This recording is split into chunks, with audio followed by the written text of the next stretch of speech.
Welcome back to Casual Bites Rugby. Today is the squad announcement for the Springboks team to face New Zealand, the All Blacks, on the 15th of July, this coming Saturday.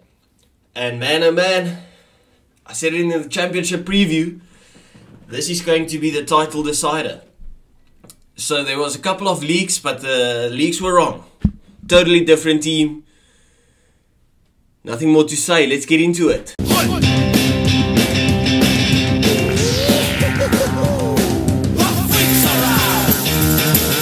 As always, starting off with the front row, we got Kitsi, Bongi Mbonambi, and Frans Malherbe. Now, most of us would have thought that Malcolm Marx will get his start this game, but I mean, they probably knew it's going to be Bongi and Marx beforehand, Marx on the bench. And to be honest, I'll rather start Bongi than Malcolm Marx. Now, I know that's an unpopular opinion, but I just think because of the fact that Malcolm Marx can make more of an impact from the bench than Bongi can do from the bench. So I think Malcolm Marx overall is a way better player than Bongi. I still love Bongi, I still think he's a great player, but Malcolm Marx is the best in the world.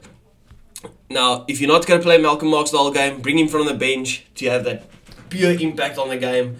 And I think he does it better than Bongi Mbonambi himself. So that's just my opinion. Steven Kutz or Frans Malherbe, the pride and trust of the country when it comes to the scrums. I mean, Kutz just showcased his class last week when it came to the scrums. Absolutely showed Alan Alatua the inside of his asshole, to be honest with you. So I mean, and then you have Thomas Du Toit and Vincent Koch to replace them.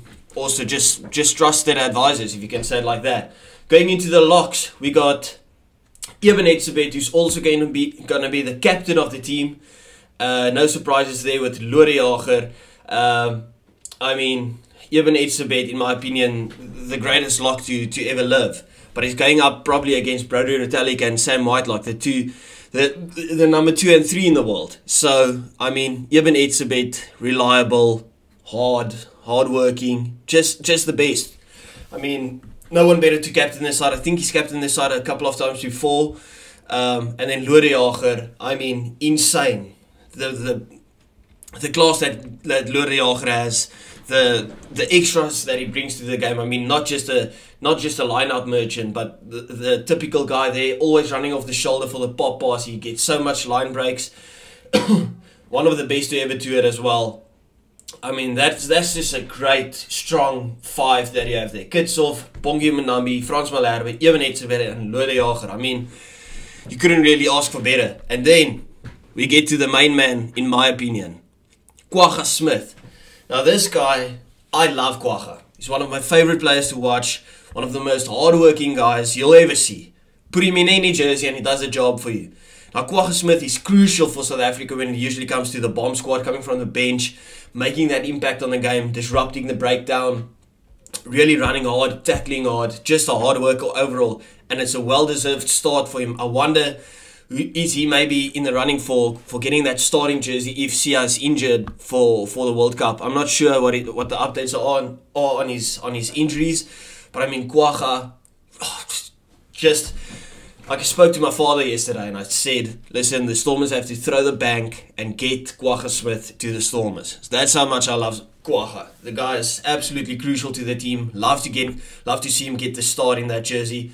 Franco Mostert at the 7, I mean, the same, just another hard worker, reliable guy, does everything. He can jump in the lineouts as well, which gives you another option. I mean, there's not too much to say about Frank. He's just a brilliant player. So glad he gets his start. And then Jasper Wiese in the 8. That just solidifies to me that the people in the selections think this is the main guy. He's our future number 8. And he'll be there. And I mean, he's a brilliant player. Him and Kwagga Smith, and even Kitsoff, you could say, it's crucial to disrupting that quick speed that New Zealand get at the ruck time. They just showcased how good they are when they get that quick ruck ball, get it to McKenzie and fling it out wide against Argentina. So those guys will be absolutely crucial for us. Moving on to the back line, no surprises really with Faf de Klerk starting. We know he's the main guy, and he's been the main guy for a while under Jacques Nienaber and Rassie. I'm very, very glad to see the reserve 9 is Grant Williams. I mean, this guy was brilliant when he came on last week. I've been a big advocate for him. He's one of my favorite players to watch at the moment. I would love him to come to the Stormers as well, because the guy's absolutely flair. I wonder if how much game time he'll actually get. To see Willems at 10 then, with the centre pairing matching up again. Now this is where people speculate that Jesse Creel will come in, and I wouldn't have been surprised to see Jesse Creel there. Damien Dialinda and Lukani Am, centre pairing. I mean, nothing to add, just the two best centres in the world. Mapimpi on the left, Colby on the right, and Willie Leroux at fullback. To be fair, I'm not surprised there. Most people could have thought maybe Manie Lebok gets to start again, but I think this is just to get some game time under some of the other guys' belt in different position, like Willems starting at 10 for if Andre doesn't recover properly. I think we'll probably see like 60 minutes of Willems at 10, switches to fullback, Willie comes off for Manie, and Manie slots into that 10 role, just to bring something different. But I do like this team. This team tells me we can either play the kicking game or that flary running rugby that we played last week against the Wallabies. So very, very strong starting 15. Moving on to the bomb squad as usually. We got Malcolm Marks, the best hooker to ever do it. Not to ever do it, but currently. Thomas du Toit, Vincent Koch, reliables, and then Erge Snyman on the bench. I love it. This guy needs some more game time, needs to fit into the system again. I'm very excited to see him back. I want to see him maybe get a couple more minutes than he did against the Wallabies.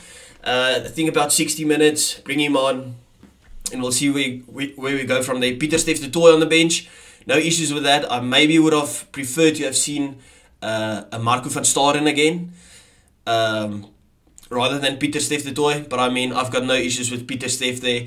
Same with Dwayne Vermeulen. Could say we would have loved to have seen Evan Roos, but he stayed home. Dwayne Vermeulen on the bench, he had a brilliant game against the Wallabies. And then the two back line, we're going with the 6-2 split again. It's Grant Williams, as I said, and Manie Lebok. Those are two impact players, flary players. If we're playing a kicking game, they're not fitting into that game. So when they come on, you know it's going to be running rugby. I'm very excited for this game. Let me know what you think about the lineup in the comments down below. I'll see you tomorrow.